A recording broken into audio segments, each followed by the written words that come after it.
Hello, and welcome to my award-winning podcast known as Faith to Live By. This episode will first post November 13th, 1 week after the too big to rig 2024 presidential election, where the American people have made clear they want to restore America in direct opposition to the plan of self-appointed elite who want a one-world government. I'm Pam Christian, the host of this weekly podcast, where since 2020, I've sought to help us explore current events from a biblical and prophetic perspective, so we, as God's children, can know how He wants us to respond. By way of the outcome of the 2024 U.S. presidential election, the vast majority of Americans want our constitutional republic to be great again. And I'm overjoyed to know God has prophetically said the righteous outcome for the United States election is evidence of what He is also doing in Israel and many other nations for all of His children worldwide. In these immediate days, we have great cause to celebrate, but we must do so with our eyes wide open and our spiritual weapons firmly in hand, because the enemy is not about to give up without resistance. My guest last week, Pastor David Scarlett, and I discussed what we can expect in the days, weeks, and months ahead. And I will remind you again, no matter how dark and threatening things may appear in the near future, know that God has said this is evidence He is working in our behalf. Expect violence and the likelihood of 10 days or more of darkness, but know that this time is for us to use our spiritual weapons to decree and declare God's promises and call down all the works of the enemy, believing God for our complete victory. Considering the shock that many people are still dealing with because of the outcome of the elections, I have invited Dr. Scott Young back on my program today.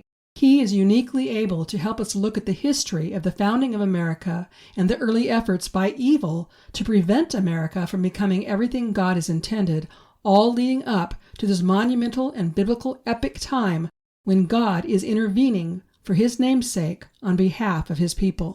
Oh, how I pray for those who are only now waking up to truth, the truth that all human beings of all time in history have lived in the midst of a battle of good versus evil that originates in the unseen realm and is manifest in the natural world. The fact that all people will admit that both good and evil coexist in this world, but they are unwilling to attribute good to God and evil to Satan, is evidence regarding the power of deception, which has been the most effective tool of the enemy ever since the Garden of Eden. To set today's program up, let's consider no one wants to live their life on the basis of lies. No one willingly builds their life upon lies. Everyone wants to live their life based on truth, but reality is anyone can be deceived and not know they are, because it's the nature of deception that the victim is unaware. The only way for people to be freed from deception is for truth to abruptly and even violently shock them out of their deceptive stupor. However, in that moment, people must then deal with the shock. They must find ways to understand the new information that is entirely opposite of everything they had believed, everything they had based their life upon. Understandably, this is when many people experience cognitive dissonance. Cognitive dissonance is a psychological state of discomfort experienced at varying degrees that occurs when a person realizes they hold conflicting beliefs, attitudes, or values to reality. It is the mental and emotional disturbance that happens when someone realizes their actions are inconsistent with their beliefs, or when they realize their beliefs are inconsistent with their actions. For example, imagine people who have always trusted mainstream media, the Democrat Party, and the medical industry as just three possibilities to have their best interests in mind, and how utterly shocked they are when caused to realize these institutions lied to them and were completely unworthy of their trust, promotion, or support. And worse, imagine the emotional and mental consequences people experience when they realize they supported philosophies, ideals, and policies that actually resulted in serious harm to our environment, animals, property, and people, even including death. Many people are deceived and don't realize they are, which means they will defend their position to the uttermost, sincerely believing they support what is right. The only way people will reconsider what they believe is for their beliefs to be abruptly and even violently challenged.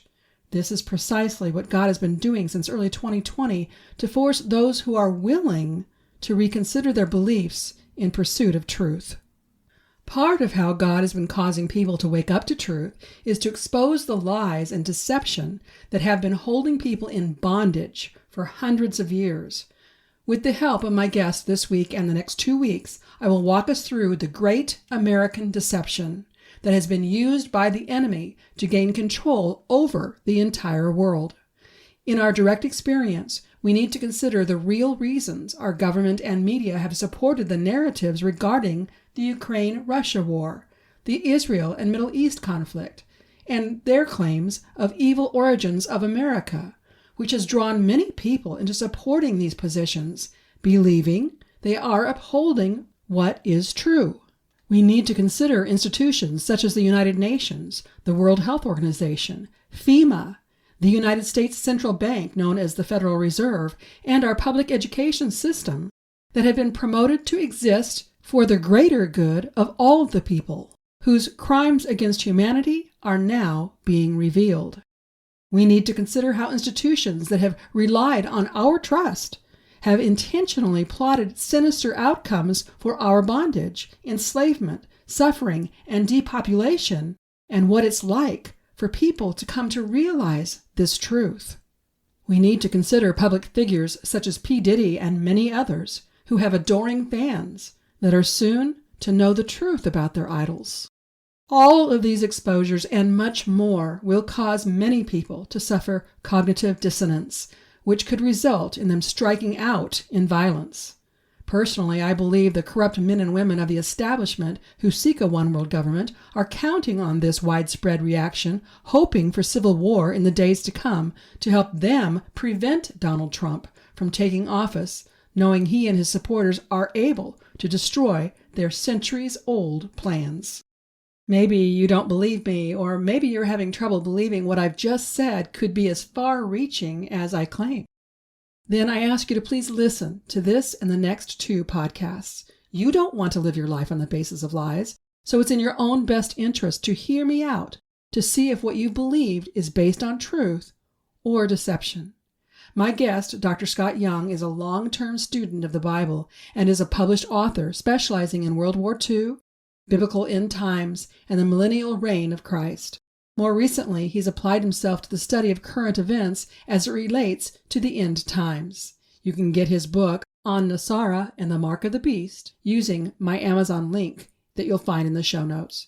Now, I have strategically planned this and the next 2 podcasts to help us reconsider the founding of America and the early opposition against this nation and the progression of evil in the world leading up to everything we are experiencing today, so that we can be fully enlightened to the truth and properly aligned with God and His glorious plans for His children all around the world in these very days. After my interview with Dr. Scott Young, I will come back to comment and provide some key points offering clarity and also resources for you to obtain. Here's my interview with Dr. Scott.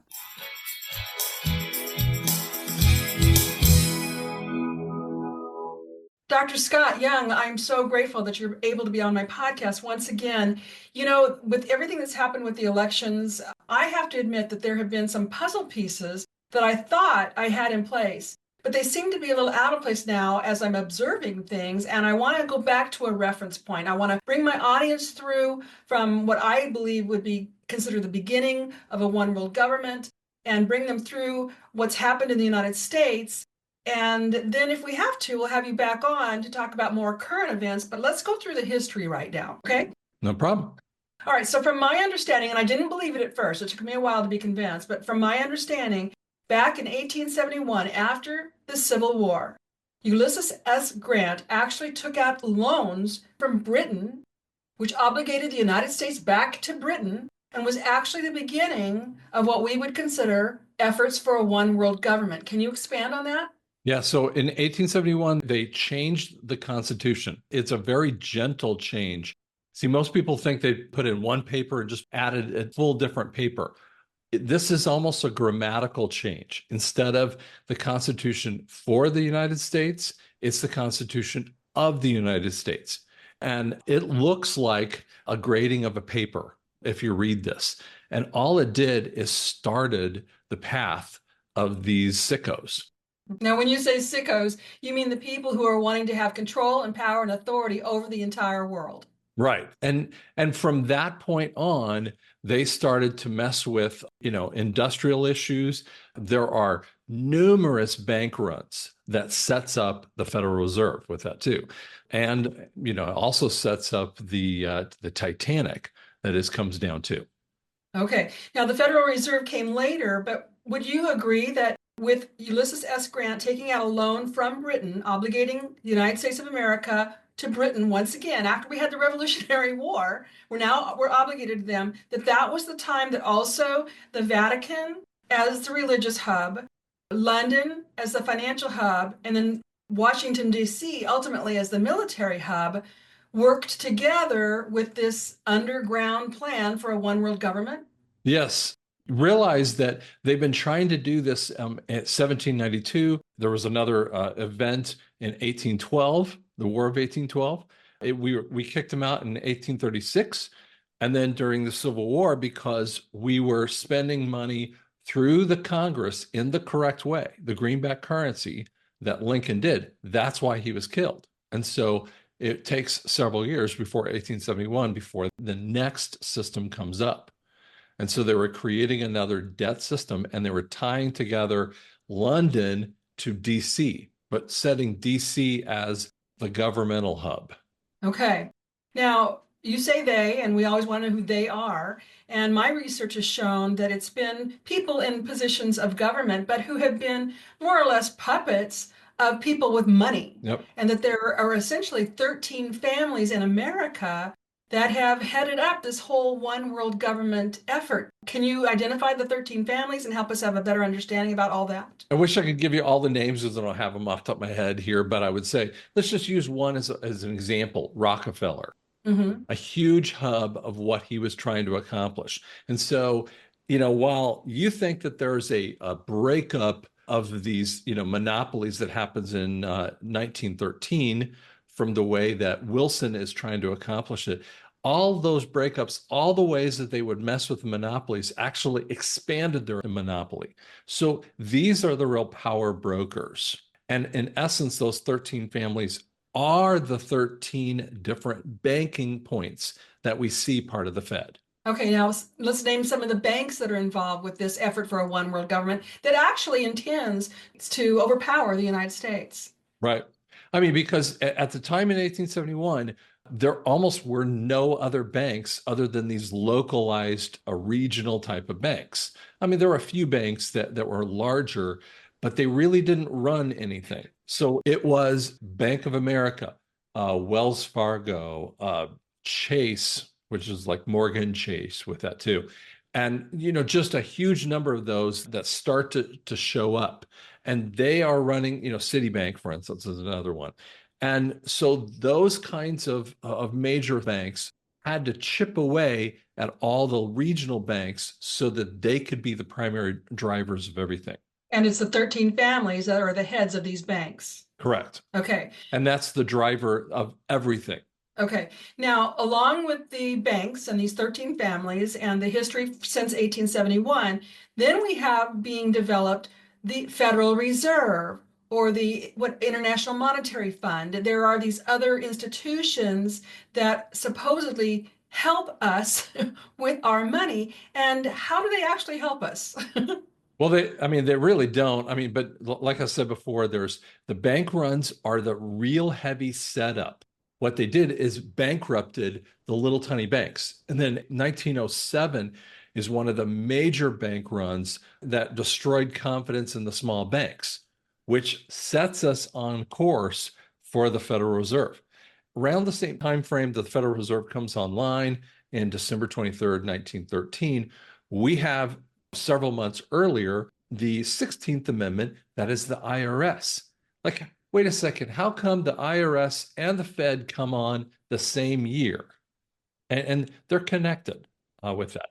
But at the same time, we also had those same families, families like Rockefeller, as they started getting older, they decided to do the philanthropy approach. And we hear about that philanthropy, and we think they just did great things like Carnegie Hall.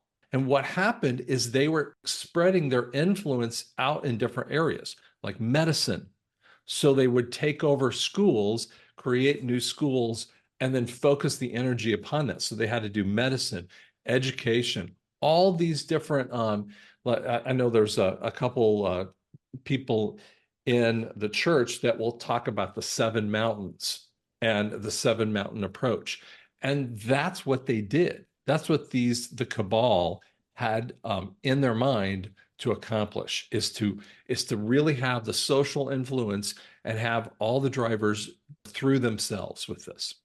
So basically to infiltrate our culture on every level so that they could indoctrinate people and keep us under their narrative, allowing them to proceed without being detected. Right. But the Federal Reserve is their crowning achievement. They actually tried to pass it. Senator Aldridge, I think it was in 1910, 1911, tried to pass something called the central bank. And he just gets smacked in the face over that issue. So they go to Jekyll Island and they meet together, and all those powerful bankers and Senator Aldrich and a few others, they meet together and figure out they want to call it the Federal Reserve. And it's the biggest psyop that America ever had. So not only do we have the 1871 change of the founding document, and so when they talk about the Constitution, meaning Kamala, Joe Biden, whatever, talk about it, they're talking about their own Constitution in the 1871. And that's the Constitution that is tied to Washington, D.C. Correct. And yet you and I think of the Constitution how it was originally written. Mm-hmm. We're not talking about the same thing. Mm-hmm. But it seems like the same thing. And that's how they love doing it. Mm-hmm. And so the crowning achievement part is to put in the Federal Reserve and make it seem like a federal agency.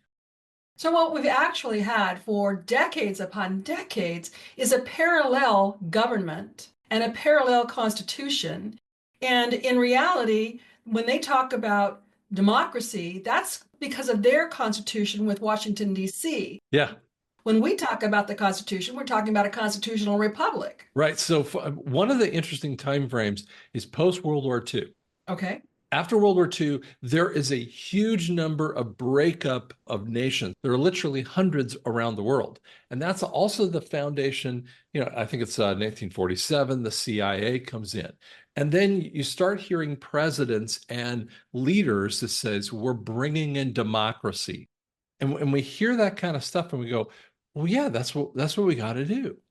And about 3 or 4 years ago, I did a teaching about the constitutional republic or democracy. And people thought I was off my rocker. And the reality is democracy is what they want. Mm-hmm. Because when you have democracy, you lead directly into socialism, into communism. Right. And that occurred in World War I. So during World War I, the Germans were very upset about how they were almost losing the war, and they sent $25 million with Lenin out to Moscow to start up the Bolshevik Revolution. Mm-hmm. And that is their next level experiment of creating communism. And so when they did that all they realized they couldn't just say it communism to everyone else. And so post-World War II, we started seeing all these places calling themselves socialists. Mm-hmm. And frankly, that's actually the base word of the Nazi viewpoint too, National Socialist Party. And you realize, wait a second, they're talking about the same wording. So what we're seeing right now is a destruction of that. And the media is at the head of that. Uh-huh. I know the media is owned by this cabal, this establishment. We understand that. But I want to ask you another question because you brought up World War II. I can recall seeing copies of reels, because I wasn't alive at the time, by the way. I can see in my mind's eye black and white reels of President, I think it was FDR, who talked about a new world order. I don't remember that off the top of my head. I know that they were talking about this, but realize the Bretton Woods Conference is talking about getting on a petrodollar. It's happening in 1944 in New Jersey, Bretton Woods, New Jersey. You go, why is that occurring? I mean, we're deep in the middle of Stalingrad is huge battle. We're just trying to land in Normandy kind of time frame. And yet the bankers are sitting around trying to figure out the new currency and who's going to drive it. And that is the American way. So when you realize they're thinking, many more stratagems ahead than we are, that has only started to change when Donald Trump came on the scene. Which has to have a lot of people reeling, because all of us thought we understood our history. We thought we understood the truth. We thought the government was looking out in our best interest. But these last 4 years, especially, we have been caused to wake up, to realize, no, there have been parallel governments, parallel constitutions. One is good and the other's not. Sure. Which brings me to the question I wanted to also ask you. When it comes to understanding all this secrecy, all this New World Order, all this one world government effort, which was, again, to get rid of the United States, because that was a threat to what they wanted to do. The way the United States was founded, the way it was supposed to operate, the way the American people intended it to operate, that was a threat to what these people who want a one world government have in mind. So who was the first? Was JFK the first to really come public, wanting to make everybody aware that there is some dirty dealings going on? Well, it's funny because while we have Eisenhower, who we always think of as a really great guy, and he introduced a whole bunch of levels of warfare that were underneath the ground. I mean, some crazy stuff that was happening. And he introduces at his expiration speech, like he's leaving office in 61, and JFK is coming on, and he uses a term that no one has a clue about. He calls it the military industrial complex. And so was there a conversation between he and Kennedy as their transition team was happening there? Kennedy for sure had the answer of what he wanted to accomplish. And so, yeah, Kennedy would have been that one area that is a struggle. And not but 6 months before he dies in 63, it's around June of 63, he's talking to the UN, and he is talking about breaking up the CIA into 1,000 pieces. And not only that, he has an executive order, and I want to say it's 11110. I hope I get that exact right here, but all it is about a silver-backed currency. So, and you go, why would someone be killed? Lincoln and Kennedy, there's so many parallels between them. Like the secretaries are named each other. There's all these weird parallels, right? And there's also the two main figures die. But when you understand that when Lincoln is bringing in the greenback dollar, that is a constitutional Congress-made dollar, and Kennedy is over here talking about a silverback dollar, you go, oh, that's why they're killing him off. And that's why when people talk about the Fed, you don't understand that's the linchpin. That's the thing that we need to attack in this way. Now, when you say the Fed, you mean the federal government, or you mean the Federal Reserve? The Federal Reserve. Okay. So, yeah, I never think about the federal government, because my whole target is on that monetary issue. Sure. But they also call these things, and we use this tritely, banker wars. And we've heard that for generations, but we really didn't play any role in that. The reality is World War I was the initial banker war. It doesn't make any sense. The initialization of the war makes zero sense to anyone out there.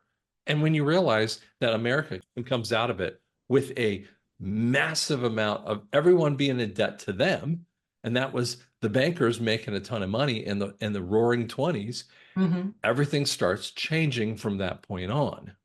Okay, so that seems where things got a little more aggressive, huh? Right. One thing I'd like to add is that some people will say, well, we don't know our history, and so we should throw everything out. And I'm hearing a lot of patriots, and they're good people, okay? They just want to throw the baby with the bathwater in essence, right?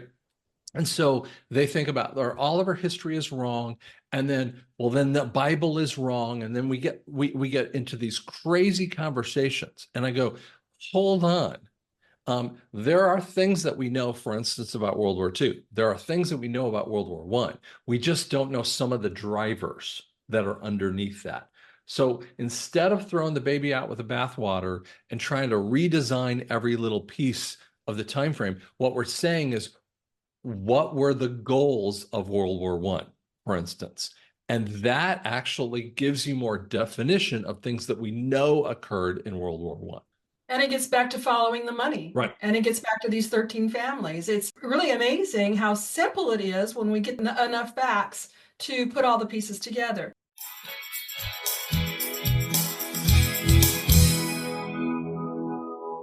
We've been able to put a lot of different puzzle pieces together, but we have many more yet to go, and I promise you, parts 2 and 3 of this interview with Dr. Scott Young will provide you with much more clarity of truth. Now, you heard Dr. Scott make reference to the Federal Reserve Bank being like the Titanic, specifically because of the ultimate inevitable sinking of the system it represents, which God has prophetically referred to as the Babylonian system. Specific to our conversation about 1871, in short, at the end of the Civil War, Congress reconvened and passed what is called the United States Reorganization Act of 1871, also known as the Act to Provide a Municipal Government for the District of Columbia.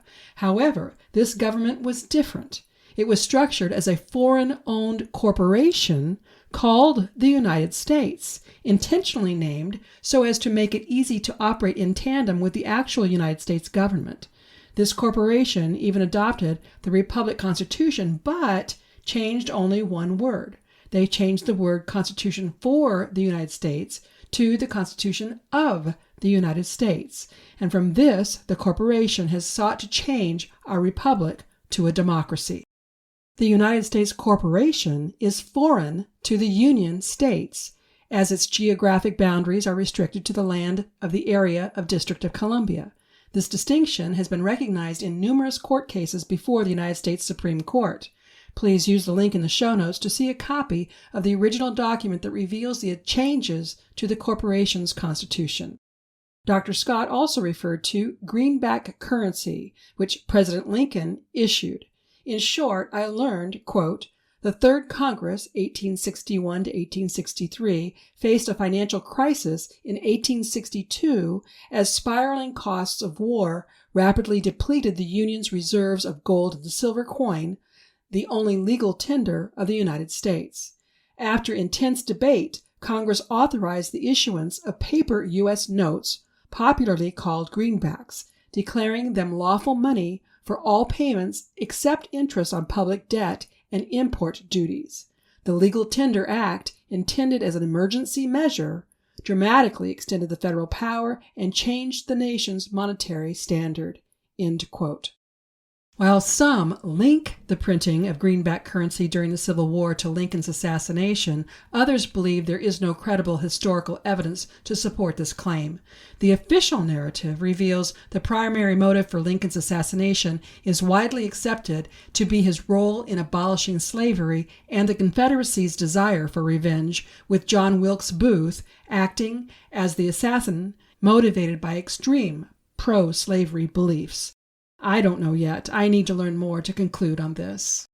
Specific to who was the first United States president to use the term New World Order, in the period toward the end of World War I, Woodrow Wilson used it in his speech calling for a League of Nations to prevent aggression specific to what he called the war to end all wars. As we've learned through former guest Alex Newman, the League of Nations was a precursor to the United Nations, which I believe was established to ultimately create a one-world government. You need to decide this for yourself. Franklin Delano Roosevelt used the term New World Order regarding the axis of powers that sought world domination. Post the Cold War, both Mikhail Gorbachev and George H.W. Bush used the term to define the spirit of great power cooperation they hoped might materialize. Additionally, former U.S. Secretary of State Henry Kissinger stated in 1994, "The New World Order cannot happen without the United States participation, as we are the most significant single component. Yes, there will be a new world order, and it will force the United States to change its perceptions, end quote. Then on January 5, 2009, when asked on television by CNBC anchors about what Kissinger suggests U.S. President Barack Obama focus on during the current Israeli crisis, he replied that it is a time to reevaluate American foreign policy and that he can give new impetus to American foreign policy. I think that his task will be to develop an overall strategy for America in this period when really a new world order can be created. It's a great opportunity. It isn't such a crisis. End quote. It's also interesting to note the New World Order is a title of a nonfiction book by H.G. Wells published in January 1940, 1 year after World War II. In it, Wells proposed a framework of international functionalism that could guide the world towards achieving world peace. To achieve these ends, Wells asserted that a socialist and scientifically planned world government would need to be formed to defend human rights. As is true of anything intended to deceive, we must listen carefully to every word to understand the objective. And in Wells' 1928 nonfiction book titled The Open Conspiracy, Blueprints for a World Revolution, revised in 1930, 1931, and 1933, he encouraged, quote, a mental sanitation process to erase nationalistic ideals to be used on citizens to allow them to accept new roles as world citizens. This was a trio of nonfiction books, the focus of which is for a common vision of a world politically, socially, economically, unified as the basis of a world revolution aiming at universal peace, welfare, and happy activity, establishing world commonwealth by drawing together a proportion of all or nearly all the functional classes in contemporary communities in order to weave a world of community that will be a world religion. Now, that sounds to me a lot like what the World Economic Forum has been preaching. I also encourage you to listen to my prior podcasts that also dealt with some of what you heard today. With my podcast number 162, I share, quote, the notion of a one world government has made it into geopolitics and the world stage for quite some time. For example, the European Union is a model on which a one world government can be based.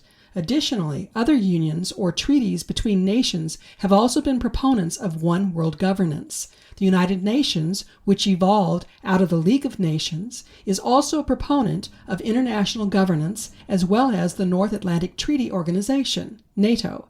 The United Nations and the World Health Organization are two prominent institutions under this one world government umbrella. Organizations, clubs, and secret societies such as the World Economic Forum, Bilderberg, Freemasons, Illuminati, Bohemian Grove, and more are all part of this movement. Family bloodlines and prominent leaders who have helped progress the movement have been identified to include the Rockefellers, the Rothschilds, the Morgans, the Bushes, the Clintons, the Onassis, the Warburgs, and others. Current-day prominent individuals include former Prince, now King Charles, Klaus Schwab, Noah Yuval Harari, Barack Obama, George Soros, Bill Gates, Joe Biden, and others. End quote. Specific to the 13 families of wealth who head the major banks, in my podcast number 134, I explained, quote, additionally, there has been much written about the alleged 13 Illuminati families that control the world. I suggest you do a search of your own about this because there are many articles and videos available. At one time, this whole matter was called the Great Conspiracy Theory because of their conspiracy to overtake the nations and have a one-world government.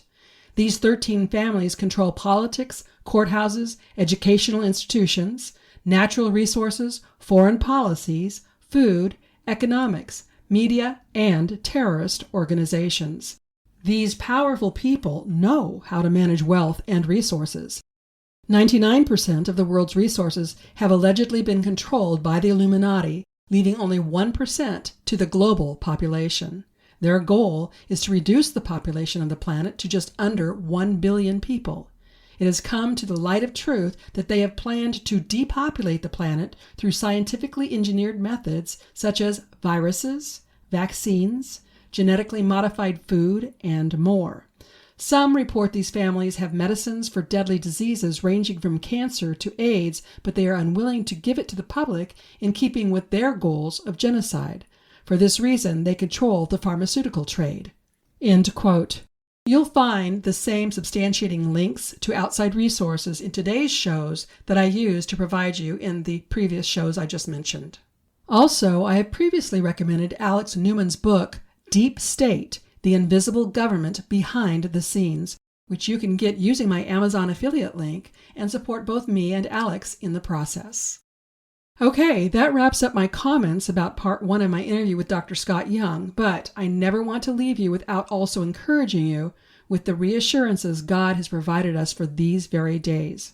So, first of all, through Julie Green on November 12th, God prophesied, quote, "The establishment is about to get caught red-handed with a murder-for-hire plot against my David," end quote. God also said, as I summarize, the plot with Iran being stopped in their efforts to assassinate President Trump was staged. The United States government paid them and allowed them to come to our soil.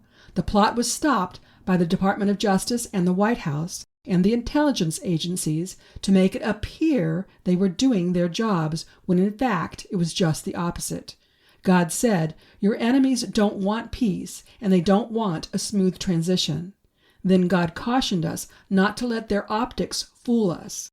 God warned us our enemies will try many things against this nation and instructed all of us to call it down. God said, quote, "No matter what disinformation or propaganda they use, call it down and demand it to come to nothing. My children, pray down all their plots and sabotage against President Trump and this nation and his administration. Call down all attacks against this nation, for justice and judgment will hit Washington in unprecedented levels like never seen before. A tsunami wave of truth is coming that will destroy your enemy's plans against you. Keep warring for this nation and the nations around the world. Keep using my name. Keep using my authority, and watch the giants fall before your very eyes." End quote. This is entirely consistent with what Pastor Tim Sheets shared at Oasis Church on Sunday, which he titled Surrender Nothing. And it's also consistent with what Dutch Sheets shared with his Give Him 15 post.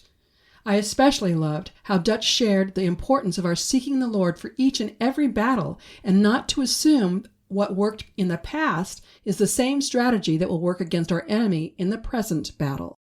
Additionally, Dr. Patricia Green posted on November 9th that God had again instructed her to make a prophetic act for the protection of Donald Trump and his family, as well as for DJ Vance and his family.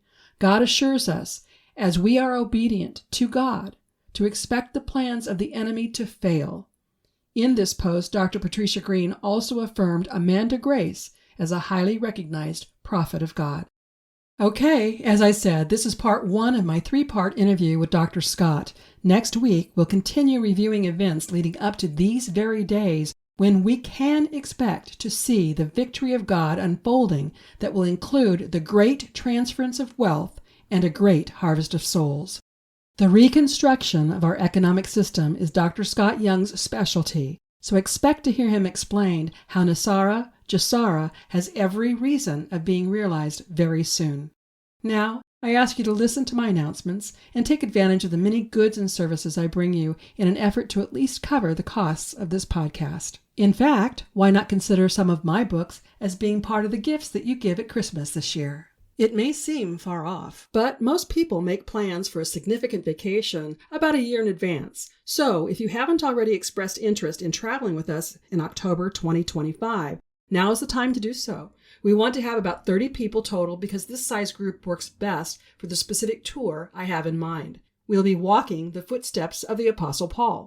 I'm using the time between now and February 2025 to determine if we have enough interest, and the trend indicates we definitely should. We have just about 30 people on the list now, but I'd like to have more because When it comes to the actual day of making a commitment, things could have changed, and I want to be able to have at least 30 actually attend the tour. So, if you think you'd like to be part of the Faith to Live By Christian tour with me in Greece during October 2025, now's the time to get your name and number in your party on the list. There's no obligation at this point. You're just expressing your interest.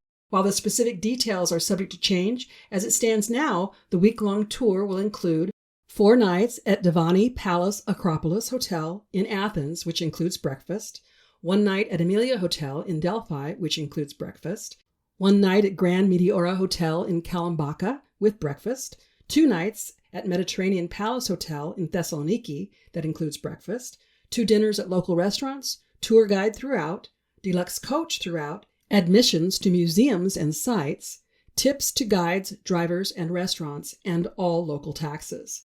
Estimated cost per person double occupancy room is about $3,000.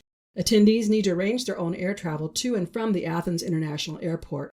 To get your name on the list, send an email to faithtoliveby@PamelaChristianMinistries.com with the word Greece in the subject line. In the body of the email, provide your name, contact information, and number of people you expect to be in your party. This will place your name on the interested in attending list, but does not obligate you in any way. It merely assures you have first right of refusal come February 2025 when down payments are due. If you didn't get the details written down that I just shared, simply visit my Beyond the Podcast page using the link in the show notes. If you like what you hear from me with this podcast, I highly recommend my book series, my award-winning blog, and consider signing up for my certificate course in apologetics. My aim with that course is to help people learn how not only to use apologetics to share truth with others, but to help Christian leaders incorporate apologetics into their respective ministries so more Christians are learning how to share their faith. You can learn more by using the link in the show notes. For now, I offer my weekly podcasts, my blog, and bi-monthly e-newsletter at no cost. And certainly I have hard costs associated with doing all I do. If you've been blessed by my work and would like to help my work reach others, why not consider partnering with me?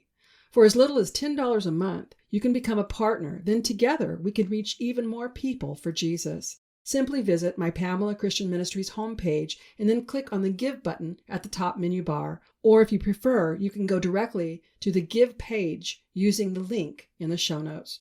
To become a partner, you can use my PayPal or Venmo account, but you will also see other ways you can support my work on that page. Whether you choose to become a monthly partner, give a one-time donation, purchase my books and products from my web store, or support my affiliate sponsors, anything you can do to help me continue this work would be greatly appreciated. And as always, your prayers and telling others about me and my ministry work is much needed.